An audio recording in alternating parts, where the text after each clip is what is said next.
Hey, what's up, you guys, and welcome back to the channel. As I record this, we're about a week away from the Xbox Games Showcase, and I, for one, could not be more excited. And so I figured that I would take this time to give you my 10 predictions for the event, where number 10 is the one I think is most likely to happen, and number 1 is a little bit of a stretch.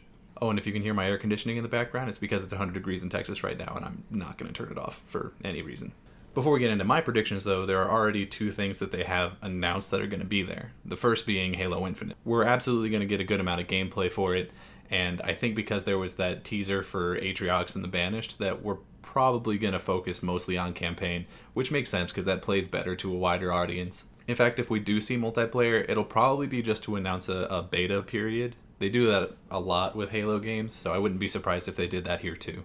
The only other thing that they've announced is going to be there is Double Fine, which means that we're probably going to get a gameplay trailer and a release date for Psychonauts 2. So without further ado, let's get into my predictions. Number 10. I think that it's basically a shoo-in that we're going to see Hellblade 2 here. It was announced alongside the Series X, and so it just kind of makes sense for it to be one of the things that they focus on for its launch period. I don't think we'll get a lot of gameplay for it. I think it'll be fairly minimal as far as that's concerned. I think they're going to focus more on the story of it to give us an idea of what the game is and what separates it from the first one. Number 9. Rare is 100% going to show off some more Everwild. We got a really good trailer for it a while ago, but we don't really know what it is. So we need a little bit more explanation of how the game plays and what we can expect to be doing in it. My assumption is that it's going to be another multiplayer game, kind of like Sea of Thieves, but probably more PvE oriented. Number 8. A new Forza. It's a new console generation, which means that there will almost certainly be a new racing game. It's like written in stone at this point. And I think following the tradition of switching back and forth between Motorsport and Horizon means that this next one would be Forza Motorsport 8.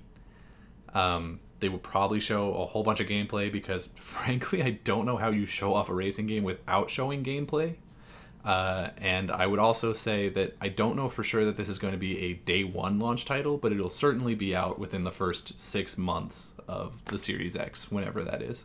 Number 7, I don't think we're going to see a new game announcement from Undead Labs, Mojang, or World's Edge. World's Edge because they're a brand new studio, and I think they're just making Age of Empires games, which means it's not really the right fit for this event. Mojang because they just do Minecraft and they just put out Minecraft Dungeons, which means I don't think that they're going to have another game ready anytime soon. And Undead Labs because I think their next game is not going to be a State of Decay game, which means they're probably going to need a good amount of time to figure out what that next game is going to be, let alone actually put something together that's showable. We might get some footage of them like sitting at desks and being like, we're working on something, but I don't think we're going to get a new game definitively announced from any of those studios. Number 6, I think we're going to get a release date for Tell Me Why. Don't Nod's next game looks really good, and I've loved the previous two, but it doesn't really strike me as a next-gen title, and so they're kind of running out of time to get it out because next-gen's in like 5 months. So I think we're going to get a release date, and it's probably going to be pretty soon. My guess would be October, maybe September. There might be further episodes that come out after that, but the first one will for sure be out by October. Number 5, a new Fable game. It's been rumored for a really long time that Playground has been working on the next Fable game, and I think it's about time that they showed it off. I think it'll be darker in tone and a lot more realistic visually than the previous Fable games, just because Playground usually focuses on realism in their games. And I don't think that it's going to be called Fable 4. I think it's far more likely that it's just a flat-out reboot of the franchise. Number 4, Obsidian's next RPG. We already know that they're going to be there because Grounded comes out like a week after this event. But Grounded is being worked on by their smaller team, which means that their primary team has to be working on something. And I think that they're probably going to say what that thing is, even though it'll be multiple years away. I don't think it's going to be a sequel to The Outer Worlds. I think it's going to be a brand new IP. Number 3, a new IP from Compulsion Games. Their last game, We Happy Few, came out multiple years ago, and be honest, you didn't play it. I mean, don't get me wrong, I didn't either, and it didn't review very well, which to me says that there's a really good chance that their next game is not going to be We Happy Few. And because it's been so long since that game came out, I think it's more than likely that they have been working on something for a very long time now and are ready to show it off. Number 2, I think Microsoft is going to acquire at least 2 new studios.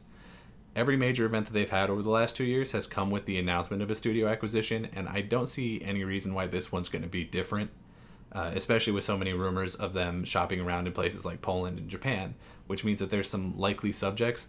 I think that Asobo is a good bet. They're the people who did A Plague's Tale: Innocence and are currently working on Flight Simulator. Don't Nod would be a great grab, but I don't know how likely it is. The most likely one is Bloober Team. They've recently announced that they are looking for a partner, and they've been working with Microsoft for a really long time with things like Blair Witch and now Medium, so I think that's basically a done deal. I should address, I don't think this is going to be the WB acquisition. While I do think that Microsoft is looking into that and is probably a good chance that they're going to end up doing it, that is going to take months to finalize if they do go through with it. So it's not going to be an overnight thing that they're going to be able to announce here. Number 1, while I don't think that they're going to announce that they acquired WB Interactive, I do think that they're going to stoke the fire of that rumor by showing off a WB game. Now, we know that DC Fandom is later on in August, which means that we're probably not going to see that rumored Court of Owl game or the Suicide Squad game that people have been talking about. But we do know that they've been working on a Harry Potter game, and that has been neither formally announced, and it's not a DC property, which means it wouldn't really make sense to be at the DC Fandom, and I can't think of a better place for them to show it off than on the Microsoft stage. WB's had a history of showing things off with Microsoft. They showed off Mortal Kombat with them. They've shown off previous Batman titles with them. So it just makes sense. So there you have it. 10 predictions for the Xbox Game Showcase. I'd love to hear your predictions in the comment section down below. And while you're down there, if you would consider hitting like or subscribing to the channel, it would mean the world to me. But until next time, I'll see you around.